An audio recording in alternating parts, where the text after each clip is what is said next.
한국에서 저출산에 따른 인구 변화는 심각할 정도다. 한국 사회는 경제 성장을 떠받쳐줄 다원 수급이 계속 유지된다는 가정하에 출발했다. 전쟁 직후 노동과 자본 모두 부족한 상황에서 수출 주도형 경제 발전 모델을 채택하며 오늘에 이르렀다. 절대 빈곤은 성장으로 개선됐고 생활의 질은 소득 확대로 향상됐다. 더 나은 삶을 누리기 위해 인내하며 가족 부양 의무와 과도한 업무를 버텨냈다. 큰 힘이 된 건 끝없이 공급되는 든든한 노동력이었다. 출산에 따른 인구 증가가 생산과 소비를 떠받치는 1등 공신이었다. 질 좋은 거대 인구는 경제 성장의 단계별 고도화를 주도했다. 정책과 제도도 이에 맞춰 재구성했다. 덕분에 한국은 압도적인 성공을 거두며 선진국 반열에 올랐다. 하지만 상황이 변했다. 성장을 이끌던 전제와 환경이 순식간에 급변했다. 당장 인구 감소가 시작됐다. 인구학적 데드크로스가 예상된 2029년보다 10년이나 앞당겨진 2019년에 일어났다. 대응조차 불가능할 정도로 급속한 속도였다. 굳건했던 사회 구조에 빈틈이 생기고 거대한 노동 공급이 만들어온 한국형 성장 신화는 뒤틀리기 시작했다. 저출산 기조를 되돌리기란 어려운 일이다. 근원적인 해법이나 어떤 출산 장려책도 먹히지 않을 뿐더러 이제는 출산 포기와 거부가 문화적 트렌드로 번지며 MZ세대를 설득하기가 더 힘들어졌다. 문제는 앞으로다. 단기간에 인구 구조가 변화한 것을 볼 때 한국 사회의 앞길은 보다 드라마틱할 것이라 예상할 수 있다. 한국 사회에 허락된 시간이 별로 없다. 한국은 마지막 타이밍에 접어들었다.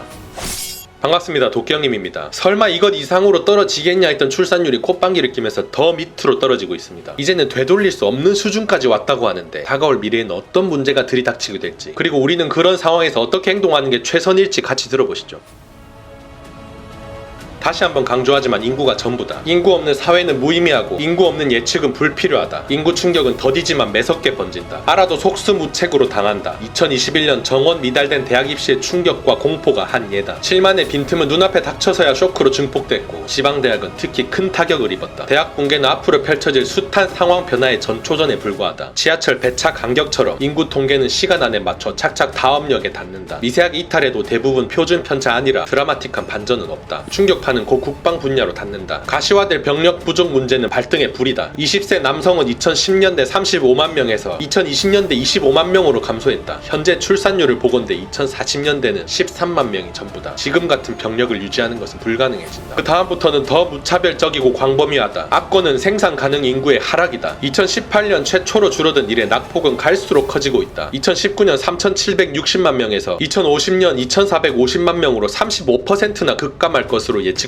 아직은 버티지만 20년 후엔 인력 부족이 본격화될 전망이다. 집도 문제다. 주거 불안은 출산을 포기하게 만드는 주요인 중 하나다. 근로소득으로 내 집을 마련하는 것이 힘들어진 상황에서 결혼과 출산이라는 카드는 선택되지 못한다. 부모 지원이나 천운이 아니나 자수성가형 집주인이 되는 것은 거의 불가능한 일이 된다. 인구 규모로 고객 숫자가 결정되는 시장과 기업은 두말하면 잔소리다. 기업은 정부와 다르다. 냉정한 상황 판단과 민첩한 대응 전략이 없다면 성장은커녕 생존조차 담보할 수 없다. 이는 모든 업종과 사업에 해당되며 예외는 없다. 시장을 재편할 회오리는 다가온다. 손쉬운 방법이나 모범 답안은 없다.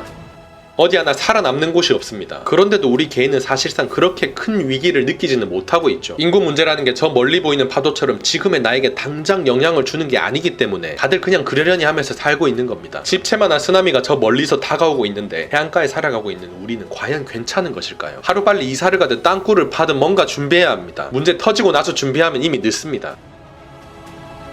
일자리의 미래는 다양한 변수가 뒤섞여 결정된다. 일자리 결정 변수인 성장 수준, 기술 혁신, 산업 재편, 정부 정책, 해외 환경 등의 수많은 상황 변화에 따라 미래 일자리의 최종적인 숫자와 구성 내용이 달라진다. 그럼에도 인구 감소를 능가할 변수는 없다. 인구가 줄어들면 일자리는 어떻게 될까? 현재 일자리가 유지된다면 인구 감소는 노동 우위와 취업 개선을 뜻한다. 일할 사람이 줄어드니 노동 몸값은 올라가고 취업 기회는 늘어난다. 하지만 현실은 다르다. 충격적인 저출산으로 인한 공급 감소만 보면 청년 몸값 상승은 기대되나 노동 공급이 줄어들지언정 수요가 비례해 감소하면 의미가 없다. 인구 감소는 곧 고객 감소를 의미한다. 고객 증발은 이미 시작됐다. 저출산과 고령화의 양방향이다. 곧 초고령 사회를 맞아 사망자가 급격하게 증가하는 다사 사회로 진입하며 길게는 덩치가 축소될 것이다. 노년 특유의 소득 단절, 미래 불안에 따른 핍박 소비를 감안하면 노년층이 수요 증가로 연결될지도 미지수다. 당면한 이슈는 역시 저출산에 따른 소비 감소 우려다. 이는 현역 세대 전반을 아우르는 묵직한 수요 감소를 뜻한다. 경제는 인구로 설명되며 일자리도 그렇다. 소비가 들어야 매출이 생기고 고용도 개선된다. 달라질 소비 욕구를 자극할 새로운 수요가 창출되지 않는 한 인구 감소는 소비 축소, 고용 악화를 불러올 가능성이 높다. 경쟁자가 줄어들어 내 일자리에는 문제가 없을 거라고 행복회로 돌리는 사람이 많은데 관점 달리해야 합니다. 전체 인구가 줄어들어 상품을 구매하고 소비해줄 고객 자체가 증발하는데 일자리가 온전하겠습니까? 경쟁자 없다고 좋아하기 전에 회사가 먼저 문 닫을 판인데 보통 문제가 아니죠.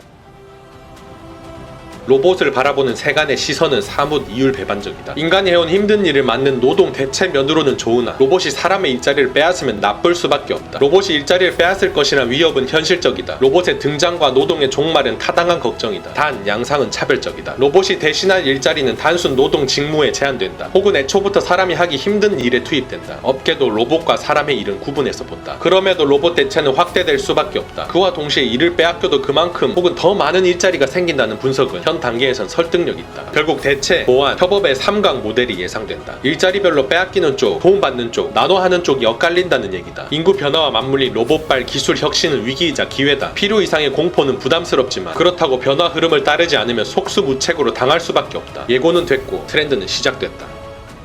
로봇이라고 하면 트랜스포머 같은 로봇 생각하는 사람들이 많은데 그게 다가 아닙니다. 저자는 인공지능, 빅데이터, 블록체인, 클라우드, 가상현실, 증강현실 등의 모든 기술을 로봇화 기술로 보고 있고 이 기술이 일자리를 빼앗기도 하겠지만 도움이 되기도 할 것이라고 예견하고 있죠. 개인으로서는 잘 따져봐야 합니다. 로봇으로 대체될 게 뻔한 직무의 미래를 걸고 있다면 지금이야 괜찮겠지만 미래에는 결국 업무와 일자리가 축소되는 방향으로 사회가 흘러가게 될 겁니다. 현명한 사람이라면 당연히 로봇과 공존하는 분야에 내 미래를 걸어야겠죠.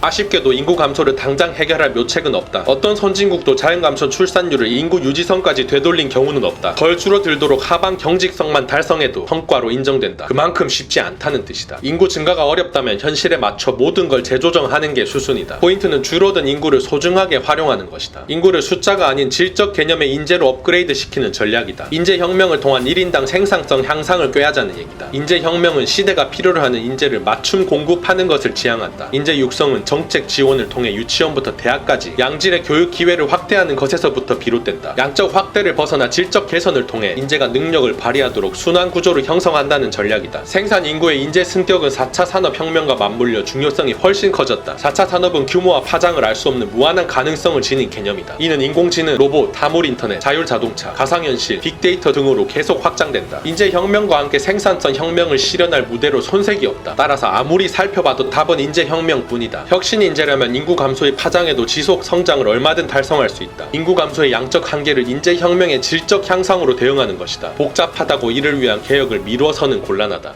4차 산업의 가능성은 무궁무진하죠. 개인이 이 가능성을 활용해 특화된 경쟁력을 갖출 수만 있다면 줄어든 인구를 어느 정도 대체할 수 있을 겁니다. 일당백할 수 있는 역량이 중요하다는 것이죠. 인재혁명을 위해 국가적인 차원의 접근도 물론 필요하겠지만 개인 스스로 4차 산업에 맞춘 경쟁력을 확보하려는 노력도 필요합니다. 국가만 믿으면 절대 안 되죠. 지켜보니 믿을만 합니까? 내 미래 내가 챙깁시다. 엄청난 크기의 파도가 밀려오고 있습니다. 지금 내 눈앞의 해변이 조용하다고 이 상태가 천년 만년 갈 거라고 생각한다면 오산이죠. 단물결은 이미 해안가에 들이닥치기 시작했고 이 문제는 말 그대로 생존의 문제입니다. 다가올 인구 절벽 시대에 나는 물론이고 내 자식까지 생존하기 위해서는 어떤 생존 전략을 가지고 접근해야 할지 그리고 가까운 미래 대한민국은 어떻게 흘러갈지 대한민국 인구 트렌드에서 확인해 봅시다.